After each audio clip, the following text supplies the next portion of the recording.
Hello and welcome to Badminton Racket Review and to this 2019 test session, and today we are testing an Oliver Plasma TX3 Badminton Racket. Right, so we will go straight across to availability and price. Largely speaking, all of the Oliver rackets, squash and badminton, well certainly badminton, are available only via Oliver. Now we are trying to speak to Oliver about putting some of their rackets onto our site so that there's more availability than just one place. Our racket site is www.badminton-racket-review.com. The price of this at the moment, the retail price of this is £99, so £100 to buy this racket. In terms of the spec, as with all Oliver rackets, there is absolutely nothing written on the racket that tells us about its specifications. So again, if you're buying this online, you will find some specs on the Oliver website. If you're buying this in a shop, you're just guessworking because there's nothing written on here at all. You can swing it about and that feels okay and try it on that basis. Otherwise, it's just a blind pick.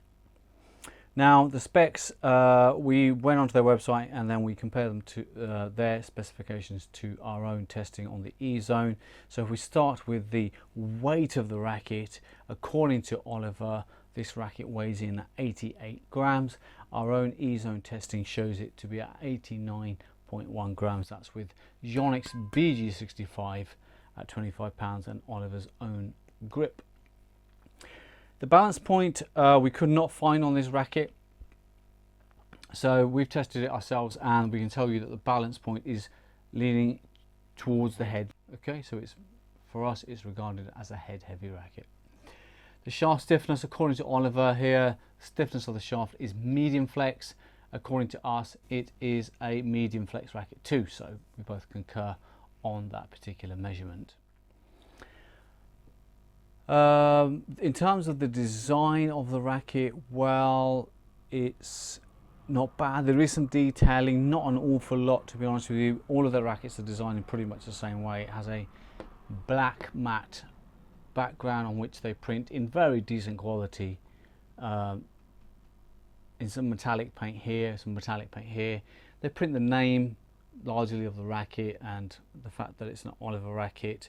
They have got here, it says it's a reinforced Eplon K2 system. Doesn't tell me where the racket's made. All Oliver rackets that we've tested, so the Eplon, Omex 800 and the Plasma TX3 are maximum string tension of 28 pounds. Going back to the design, fairly simple, not a terribly bad design, nicely done, but just a simple design. Take a look at these close-up images and see what you think for yourself.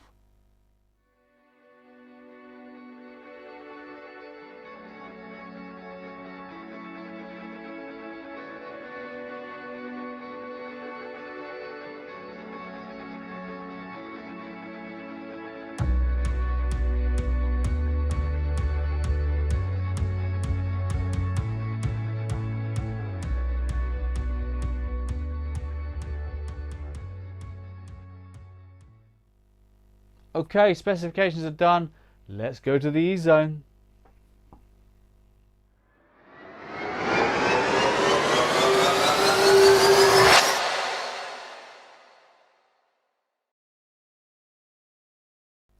Okay, so before we start our E-Zone testing, what do you need to know about how we test our rackets? Well, first of all, we use the same shuttles, the Yonex AS30s on all tests. We re-string all of the rackets with Yonex BG65 at 25 pounds tension, and it's the same player taking all of the shots. Right, now you have some basic understanding of how we test. Let's move on to the smash test.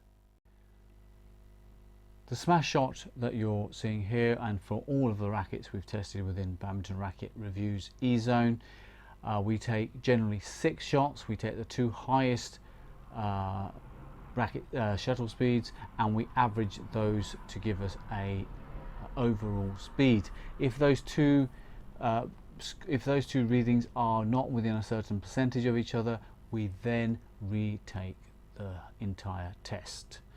This shot measures the shuttle speed coming off the racket head, and also if you go across to the E zone, you'll see a picture similar to the one you're looking at on the screen now, which accompanies every single racket within the E zone. So that's nearly 650 or more rackets, with this kind of smash JPEG showing you the racket head speed, the shuttle speed, the distance, and the approximate repulsion of the racket.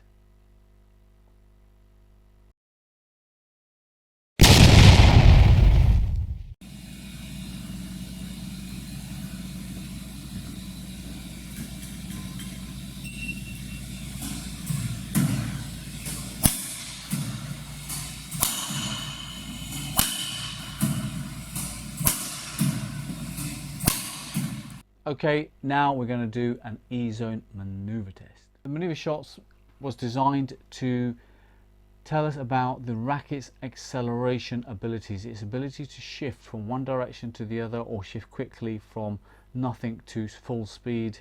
It also tests the racket's aerodynamics. In this test, the player is sitting still with the racket, and once the shuttle is fired, we measure the shuttle speed to ensure we have consistency within the tests, so it's coming at the same speed all the time, or roughly the same speed as much as we can control anyway. And then the player reacts once the shuttle is fired to hit the shuttle, and we are measuring the head speed of the racket during that test.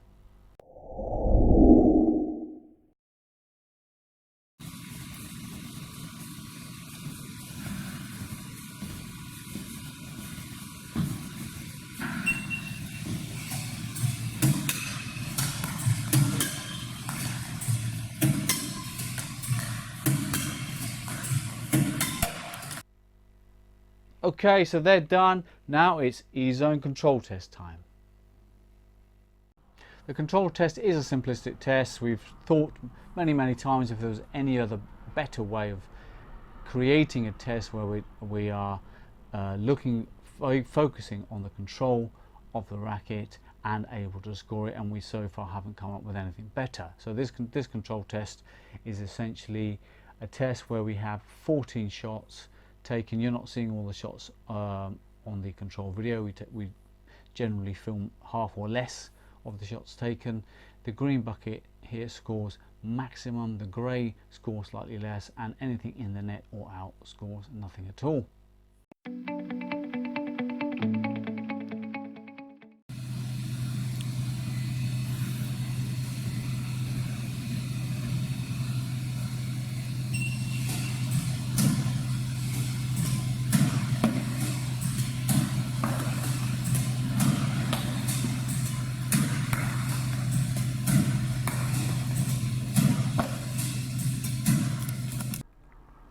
Okay, so what do we think of the performance of this racket? Well, it is pretty good at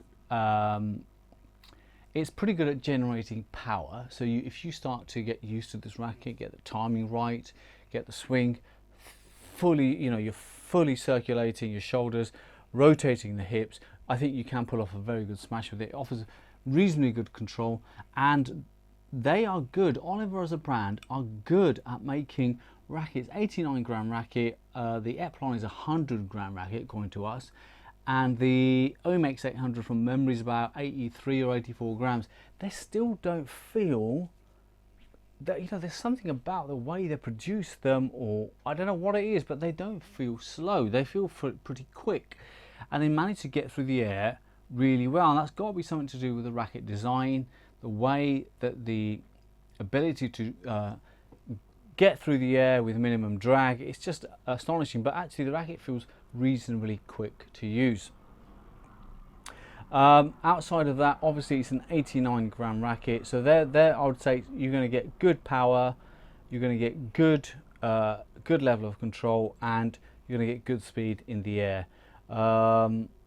Outside of that, what it's particularly poor, what I found it difficult to do, was defend with it, to get the racket behind and get a ping off the actual shuttle to get it back. And a lot of times it was hitting the frame, so I wasn't reaching the shuttle in time.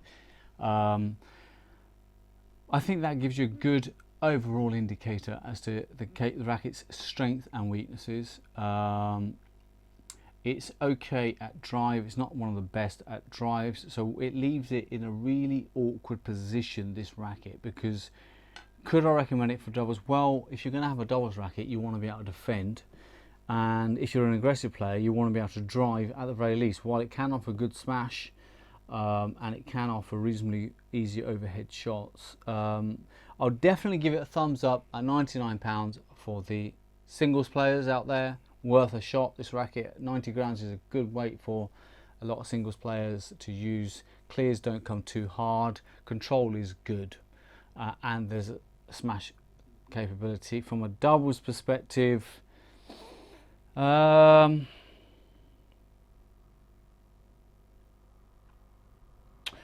think at £99 there's just too many better rackets out there at a lower weight class. However, if you like the 90 gram thing, you like a bit of weight, expect, I would say, if you're an aggressive player, you like to drive and smash and nice tight drop shots, then this racket would be a thumbs up. If you're an all-round doubles player, you want speed, you want something that's not going to tire you out through the course of your session, and you like to mix it up, so you do like to clear a little bit and defend a bit and then attack and mix up the game a lot, then probably is a thumbs down. So that's, you know, it is difficult to give.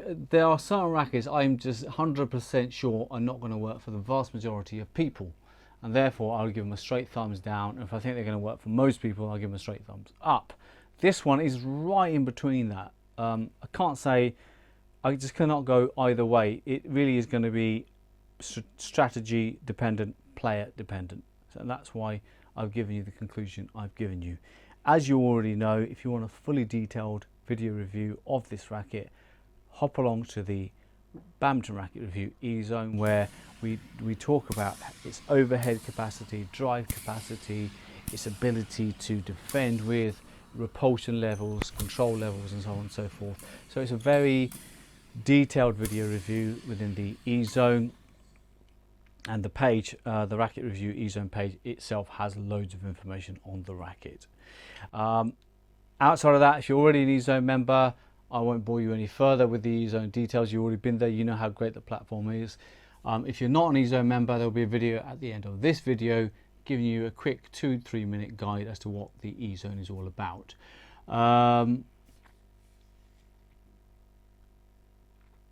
Thanks again for tuning in today. Your support is really appreciated.